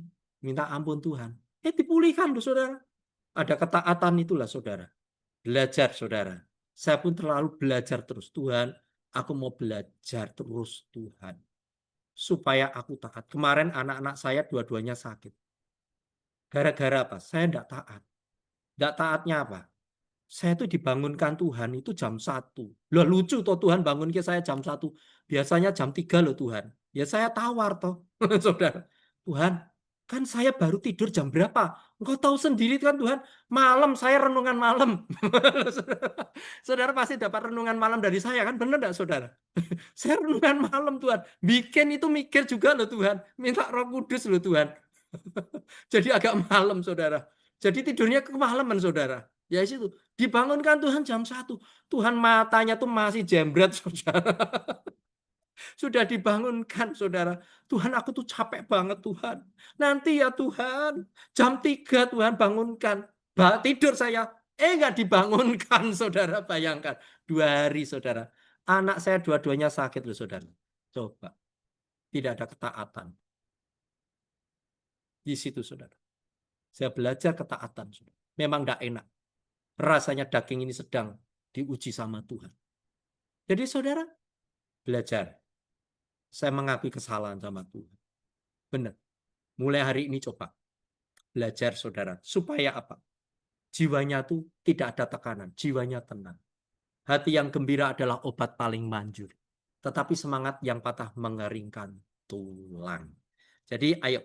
Ada 3 bagian supaya jiwa kita tidak tertekan. Kalau sampai tertekan, nggak pendeta, nggak evangelis, nggak murid Kristus, kalau mengalami tekanan yang berat, iblis akan masuk, saudara. Saudara akan dibinasakan. Yohanes 10 ayat 10. Iblis datang untuk mencuri, membunuh, dan membinasakan. Yesus datang memberi hidup, memberi kelimpahan. Jadi saudara harus hati-hati. Itu ada ayat yang seperti itu. Harus hati-hati, saudara harus ngerti sekarang. Saudara mulai hari ini, ayo bangkit semua RRS di tempat ini. Ajak teman-temanmu yang mengalami masalah. Jangan saudara sendiri aku baru ada masalah. Aku mau ikut. Tidak hanya saudara, teman-teman ajak ke sini bergabung di tempat ini. Kalau bisa ikut pemuritan RTM, di sini ada pemuritan. Ada juga Bible study. Di tempat kami juga ada Bible study. Di Magelang itu kita ada di Amazing Grace, saudara. Ada Bible study di situ luar biasa. Yang nyampaikan firman dokter. Seorang dokter. Dokter gelar dokter itu S3-nya Alkitab dia. Dia hebat sekali kalau menerangkan firman Tuhan. Saya suka sekali. Banyak hal-hal yang baru yang saya dapatkan. Di situ saudara. Belajar saudara. Di situ saudara. Supaya saudara kuat. Yang kedua berbuah-buah. Dan yang ketiga melayani Tuhan. Dan yang terakhir bersekutu. Puji Tuhan. Saya tidak panjang lebarkan. Mari Ci Ilda. Ini sudah lebar kemana-mana ini. Mari silakan. Ya, baik. Terima kasih Pak Edi buat firman Tuhan yang luar biasa pada sore hari ini. Jadi sore hari ini kita diingatkan mengapa Yudas bunuh diri, ya toh? Banyak poin-poin penting yang sudah disampaikan oleh Pak Edi. Jadi waktu kita di dalam kesesakan, pada waktu kita merasa bersalah, Yudas ini bunuh diri kan dia karena merasa bersalah ya. Merasa bersalah minta tolong pada orang yang salah. Salah. Kalau pada Orang buta menuntun orang buta ya. waktu minta tolong sama orang yang salah, nggak dipeduliin lagi. Tambah kesel, tambah bingung, akhirnya bunuh diri. Jadi kalau sadar masih ada sesuatu yang salah, tadi Pak Edi bilang dosa masa lalu, yuk beresin. Kalau di hati kita beberapa waktu yang lalu juga saya pernah sampaikan juga harapanku ada di dalammu itu bahwa waktu kita sadar bahwa kok ya masih ada ya orang yang nyebelin. Kalau ngelihat aja tuh orang sudah nggak mau lihat deh. Rasanya gemes marah gitu kan. Kalau masih ada itu, yuk beresin sama-sama. Masing-masing periksa hati. Karena apa? Itu indikasi ada sesuatu di jiwamu. Pak Edi tadi bilang, masalahnya itu di jiwa. Jiwa ini diberesin. Nah, ngeberesinnya gimana? Nah, nanti didengerin lagi khotbah yang sebelumnya. Jadi kita yang pertama jelasnya ada pengakuan, kemudian minta ampun. Kita harus mengampuni orangnya, harus bertobat tidak melakukan lagi dosa tersebut. Kemudian jangan lupa nih yang diajarin di RTM, menghapus memori, menghapus semua memori yang menyakitkan itu harus dihapus. Kalau enggak itu ngejar. Karena si iblis ini suka pakai yang tuh kan kamu dulu pernah ngelakuin dosa, padahal sudah bertobat. Tadi Pak Edi udah bilang, lah kita ini sudah diampuni gitu kan. Tetapi si iblis itu yang suka kembali lagi bolak-balik meneror. Kamu dulu salah, kamu dulu ngelakuin dosa, kamu aja kayak gitu kok mau jadi hamba Tuhan. Jadi penuduh itu selalu ada dan membuat kita ini kayak gitu kamu kok mau nyampein firman. Kamu tuh gini loh, selalu itu karena apa? Dosa masa lalu belum diberesin. Jadi beresin ya. Jadi setelah itu memori yang lama itu harus dihapus. Sehingga apa tidak menghantui dan tidak lagi apa mengintimidasi. Nah, kemudian yang penting banget yang terakhir minta kasih Bapak yang memulihkan. Tanpa kasih Bapak tidak ada pemulihan. Yang tadi Pak Edi bilang orang-orang di LP gitu ya. Kebanyakan mereka itu adanya iri hati, cemburu, sakit hati, kemudian kebanyakan salah satunya juga adalah kekurangan kasih dari Bapak. Yang membuat apa itu kekurangan sesuatu sehingga kalau nggak diperhatikan sedikit gitu kan dia jadi marah. Kalau sudah marah kemudian jadi emosi, kemudian akhirnya sakit hati bisa sampai membunuh bahkan bunuh diri. Ya, jadi jangan sampai apa namanya masa lalu itu menghantui lagi, jadi harus diberesin karena kalau enggak bisa menyebabkan dosa berikutnya, gitu kan? Tetap menjadi sakit hati, tetap bukan menjadi berkat, bahkan sesuatu yang tidak baik yang akhirnya yang dilakukan oleh Yudas tersebut, ya bunuh diri. Tadi Pak Edi juga sudah menjelaskan ya supaya jiwa tidak tertekan ada sekitar 4 poin, ya. Ibu Bapak kalau ada yang menjelaskan seperti Pak Edi tolong dicatat. Nanti dicatat, direnungkan lagi, diingat-ingat lagi, dilakukan. Karena kita bukan hanya mendengar, tetapi kita adalah pelaku firman. Oke, baiklah. Sebelum dilengkapi oleh Bu Ning, sebentar lagi akan melengkapi lagi dengan beberapa pengalaman pribadinya, kita berfoto sebentar yuk. Bapak Ibu silahkan dibuka kameranya, yang bisa dibuka kamera. Yuk kita berfoto sebentar. Ada lagi yang bisa buka kamera? Monggo, ada? Nah, yuk ada lagi. Sudah siap semuanya? Oke, senyum terbaik termanis ya. Saya hitung 2 kali. Ada Pak Kis. Oke, ada lagi yang mau ikut berfoto? Sudah semuanya siap ya? 1, 2, 3. Oke, yang kedua. 1, 2, 3. Boleh ganti gaya. 1, 2, 3. Oke, terima kasih semuanya. Oke, silahkan Ibu Ning untuk menambahkan sesuatu. Wow, banyak banget saya dapatnya. Berkat yang luar biasa. Saya jadi diingatkan benar-benar kenapa Yudas kok sampai bunuh diri.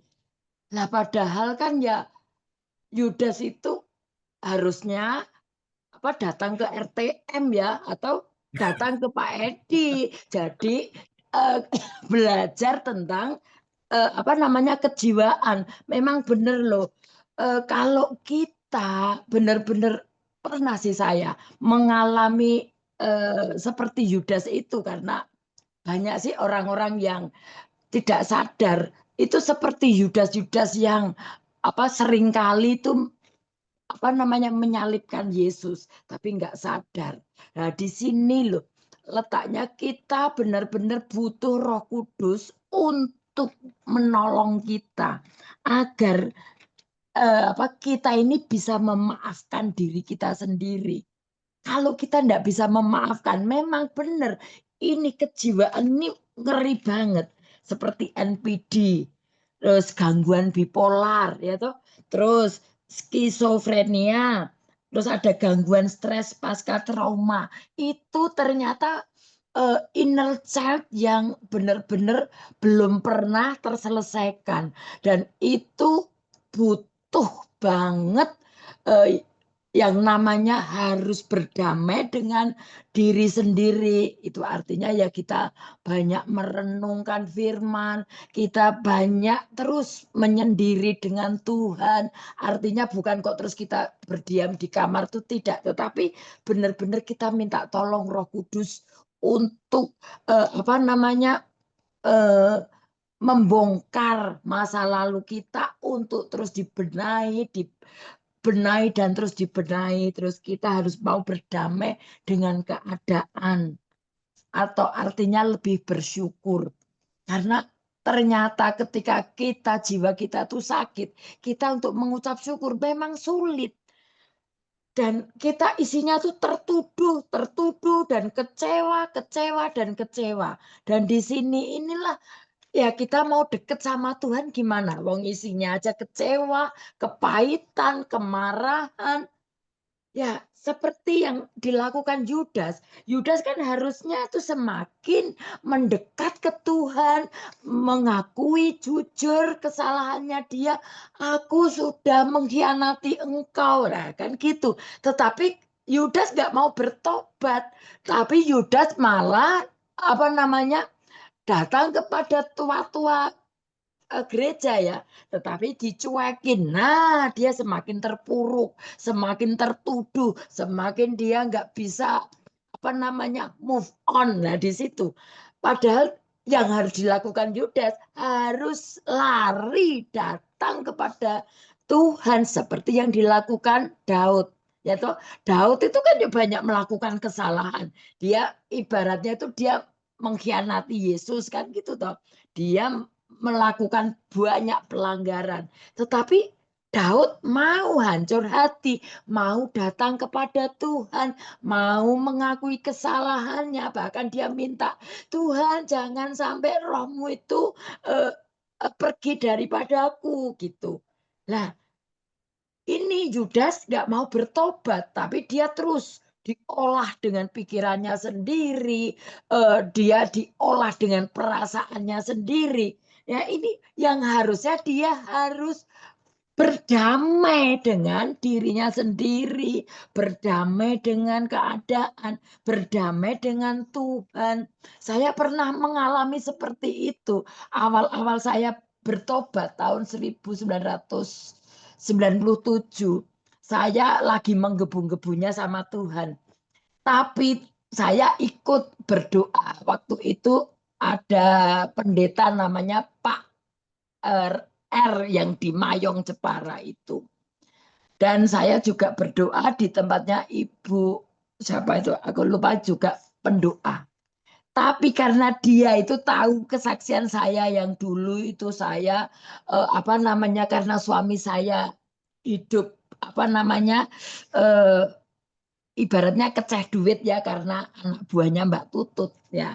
Otomatis kan hidup kami bergelimang harta. Lah di situ karena berdasarkan saya kesaksian, langsung dia ngomongnya, kamu tertinggal, kamu. Lah seperti yang dikatakan Pak Edi, terkadang hamba Tuhan, terkadang pendoa itu justru malah membunuh. Benar, saya ngalami yang seperti itu. Ketika habis persekutuan doa, bukannya saya itu semangat, tetapi saya malah terpuruk, saya ketakutan, saya khawatir karena saya merasa bersalah. Iya, aku sudah melukai hati Tuhan. Saya kecewa dengan keadaan karena saya masuk di dalam padang gurun di sini.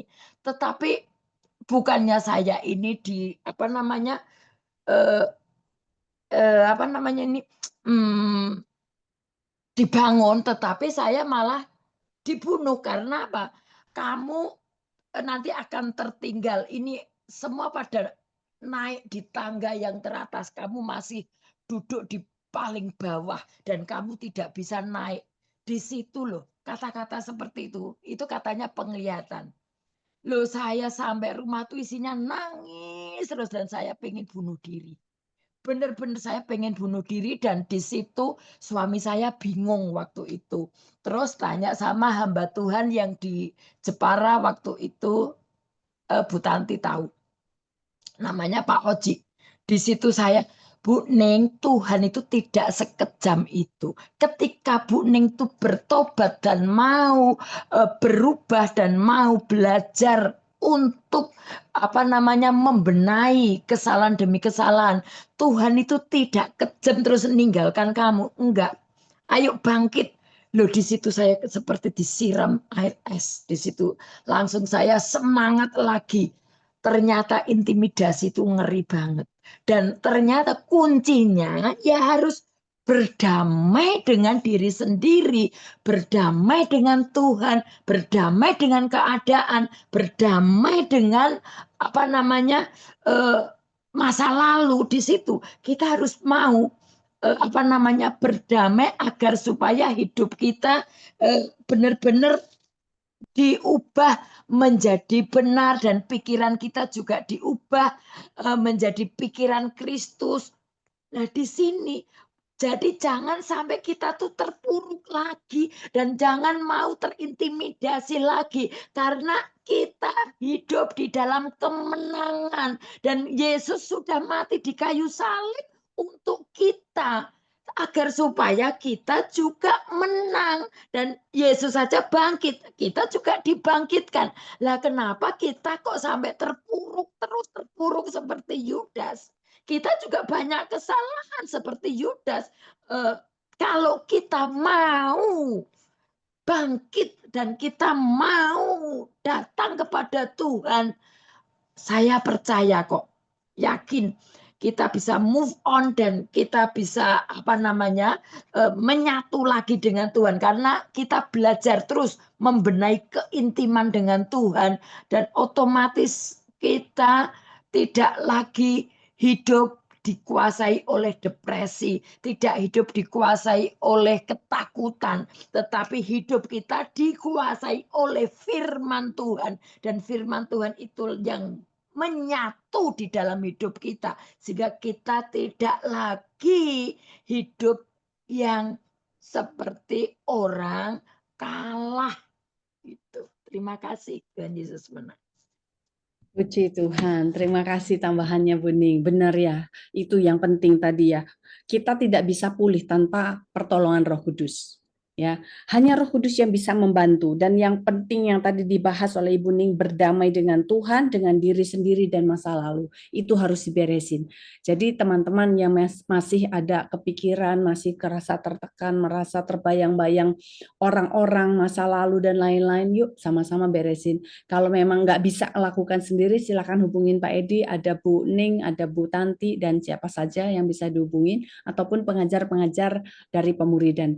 Karena apa? Kalau kita nggak langsung nggak cepat-cepat diberesin, buang waktu Bapak Ibu, dan itu tuh muter terus dan itu menghambat pengenalan akan Tuhan karena si jahat itu yang muter-muter sehingga mau melayani tidak bisa, melakukan firman-Nya juga tidak bisa, semuanya tuh dihambat. Ya, baiklah. Tetap semangat, kita percaya hari ini firman-Nya sudah luar biasa sekali. Tinggal dilakuin saja ya. Oke, sekarang saya buka satu pertanyaan aja, mungkin 3 menit. Silakan kalau ada yang pertanyaan atau ada yang mau kesaksian. 3 menit aja. Ya, silakan Bu Nas Siti ya, mau bicara. Silakan Bu Nas.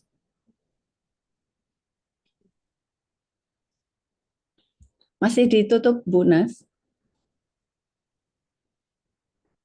Tutup. Ya. Nah, Terima kasih Pak Edi, ini sangat menguatkan saya.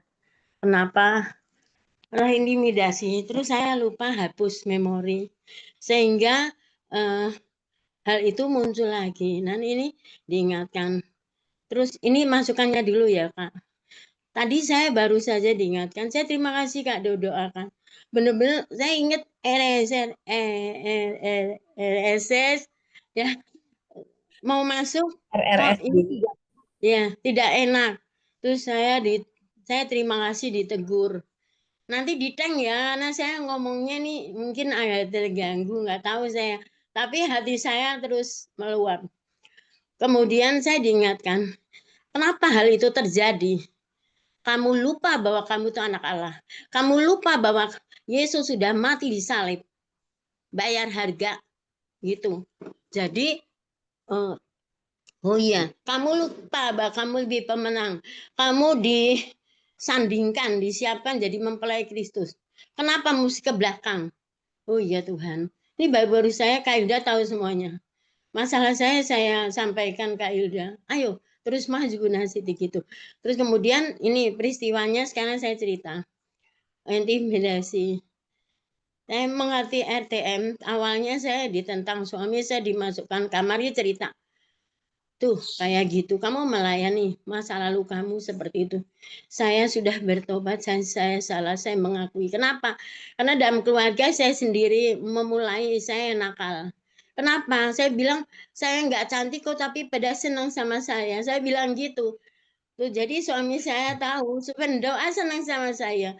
Terus aku mengakui, aku salah Mas, aku mengakui. Mau dipukul, mau diapain terserah. Tetapi saya ingat Tuhan, diam. Ketika kamu mau kamu udah udah ngaku kamu mau dipukul, mau diam. Betul, waktu suami mukul saya, tangannya nggak bisa gerak. Tuhan ya seperti itu. Terus kemudian setelah itu roh intimidasi keluar, terus saya hapus. Dalam perjalanan, saya to the point aja sekarang lanjut ya. Dalam perjalanan itu saya punya semangat. Kemarin saya bilang Kak Hilda saksinya. Pak Gideon saya dapat semangat baru Pak.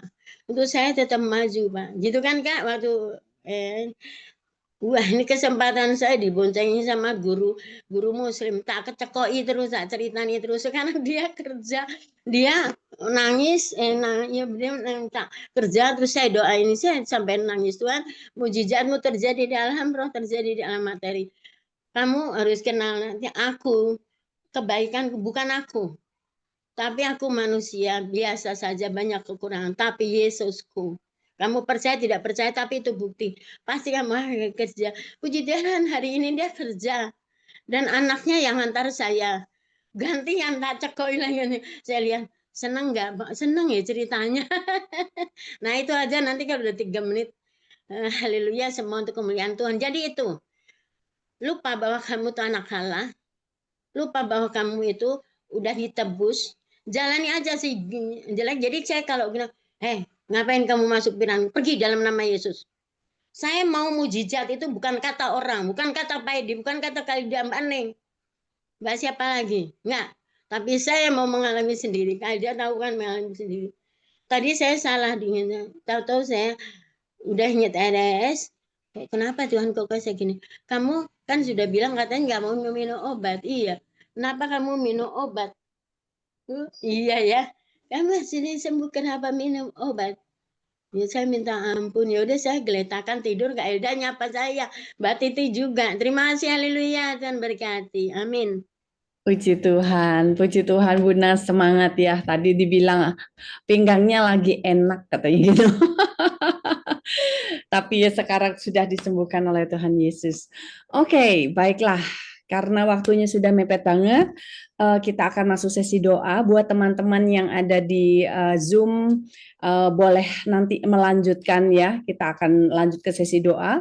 Untuk teman-teman yang mendengarkan rekaman ini, kiranya semua apa yang disampaikan firman Tuhan pada hari ini, kita bisa melakukannya bersama-sama.